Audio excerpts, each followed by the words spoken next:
নমস্কাৰ বন্ধু বান্ধৱীসকল, আজি আমি আসাম হিষ্টৰী অৰ্থাৎ অসমৰ বুৰঞ্জীৰ ওপৰত মানে কেইটামান ভেৰি ইম্পৰ্টেণ্ট বৰ দৰকাৰী প্ৰশ্ন উত্তৰ আলোচনা কৰিম। তোমালোকে ভিডিঅ'টো মনোযোগৰে চাবা। প্ৰথমে নাম্বাৰ 1 কি কৈছে, what is the official language of the Barman dynasty, মানে বৰ্মন বংশৰ অফিচিয়েল লেংগুৱেজ কি আছিল। ইয়াৰ শুদ্ধ উত্তৰ হ'ব option number B, Kamarupi, Prakrit and Sanskrit. মানে বৰ্মন বংশৰ অফিচিয়েল লেংগুৱেজ কি আছিল, কামৰূপী, প্ৰাকৃত এণ্ড সংস্কৃত। তাৰপিছত নাম্বাৰ 2 কি কৈছে, who was the earliest king of Pragjyotishpur, মানে প্ৰাগজ্যোতিষপুৰৰ প্ৰথম ৰজা কোন আছিল। ইয়াৰ শুদ্ধ উত্তৰ হ'ব অপশ্যন নম্বৰ বি, মহিৰংগ দানৱ। মানে মহিৰংগ দানৱ প্ৰাগজ্যোতিষপুৰৰ প্ৰথম ৰজা আছিল। তাৰপিছত নাম্বাৰ 3 কি কৈছে, Banasura the king of Sonitpur was a great devotee of God, মানে শোণিতপুৰৰ ৰজা বানাসুৰ কোনজন দেৱতাৰ মানে ভক্ত আছিল। ইয়াৰ শুদ্ধ উত্তৰ হ'ব অপশ্যন নম্বৰ এ, শিৱা। কাৰ ভক্ত আছিল, শিৱৰ। তাৰপিছত নাম্বাৰ 4 কি কৈছে, Sonitpur was the capital of, মানে শোণিতপুৰ কাৰ ৰাজধানী আছিল। ইয়াৰ শুদ্ধ অপশ্যনটো হ'ব অপশ্যন নম্বৰ ডি, বানাৰাস। মানে বান ৰজাৰ ৰাজ্যৰ ৰাজধানী আছিল কি, শোণিতপুৰ। তাৰপিছত নাম্বাৰ 5 কি কৈছে, কিং বানা ডটাৰ নেম ৱাজ, মানে বান ৰজাৰ জীয়েকৰ নাম কি আছিল। ইয়াৰ শুদ্ধ উত্তৰ হ'ব অপশ্যন নম্বৰ এ, কি আছিল, উষা। বান ৰজাৰ জীয়েকৰ নাম কি আছিল, উষা। তাৰপিছত নাম্বাৰ 6 কি কৈছে, the capital of the Salastambha dynasty located at where, মানে শালস্তম্ভা বংশৰ ৰাজধানী ক'ত। ইয়াৰ শুদ্ধ উত্তৰ হ'ব অপশ্যন নম্বৰ চি, হাৰুপেশ্বৰ। তাৰপিছত নাম্বাৰ 7 কি কৈছে, Ghatakasura was killed by which king, মানে কোনজন ৰজাই ঘটকাসুৰক বধ কৰিছিল। ইয়াৰ শুদ্ধ উত্তৰ হ'ব অপশ্যন নম্বৰ এ, নৰকাসুৰা। মানে নৰকাসুৰে ঘটকাসুৰক বধ কৰিছিল। কোনে বধ কৰিছিল ঘটকাসুৰক, নৰকাসুৰে ঘটকাসুৰক বধ কৰিছিল।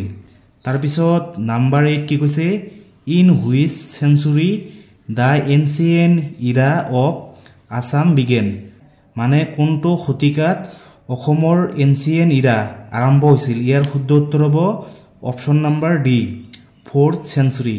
তাৰপিছত নাম্বাৰ 9 কি কৈছে, মিলেছা ডাইনেষ্টি ৱাজ ইষ্টাব্লিছড বাই, মানে কোনে মিলেছ বংশৰ প্ৰতিষ্ঠা কৰিছিল।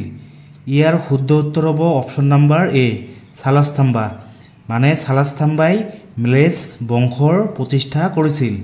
তাৰপিছত নাম্বাৰ 10 কি কৈছে, which famous temple is build during the reign of Salastambha dynasty, মানে শালস্তম্ভা বংশৰ ৰাজত্বকালত কোনটো বিখ্যাত মন্দিৰ নিৰ্মাণ কৰা হৈছিল। ইয়াৰ শুদ্ধ উত্তৰ হ'ব অপশ্যন নম্বৰ বি, মহাভৈৰৱ মন্দিৰ।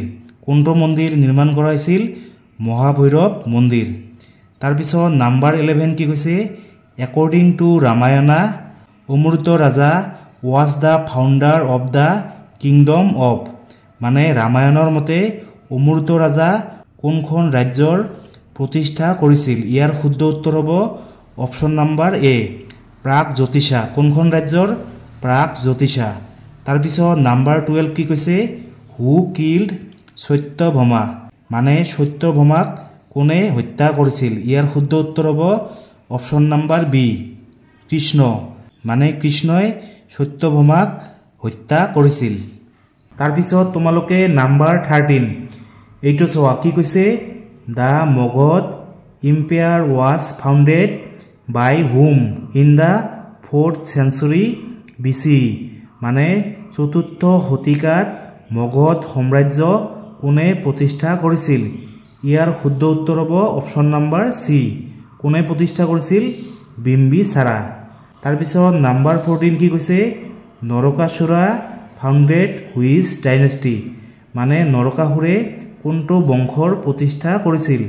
ইয়াৰ শুদ্ধ উত্তৰ হ'ব অপশ্যন নম্বৰ ডি, কি ভৌমা ডাইনেষ্টি কোনটো বংশৰ প্ৰতিষ্ঠা কৰিছিল ভৌমা ডাইনেষ্টি তাৰপিছত নাম্বাৰ 15 এইটো এই প্ৰশ্নটো ভুলকৈ দি আছে তোমালোকে নাম্বাৰ 16 এইটো চোৱা which Kamarupa king made friendship with Harshavardhana মানে কোনজন কামৰূপৰ ৰজাই হৰ্ষবৰ্ধনৰ লগত বন্ধুত্ব স্থাপন কৰিছিল ইয়াৰ শুদ্ধ উত্তৰ হ'ব option number A Bhaskar Varman তাৰপিছত নাম্বাৰ 17 কি কৈছে the oldest known inscription discovered in Assam belong to which dynasty মানে অসমত আৱিষ্কাৰ হোৱা আটাইতকৈ পুৰণি শিলালিপি কোনটো বংশৰ লগত জড়িত ইয়াৰ শুদ্ধ উত্তৰ হ'ব অপচন নাম্বাৰ সি কোচ ডাইনেষ্টি কোনটো বংশৰ লগত জড়িত কোচ ডাইনেষ্টি মানে কোচ বংশৰ লগত জড়িত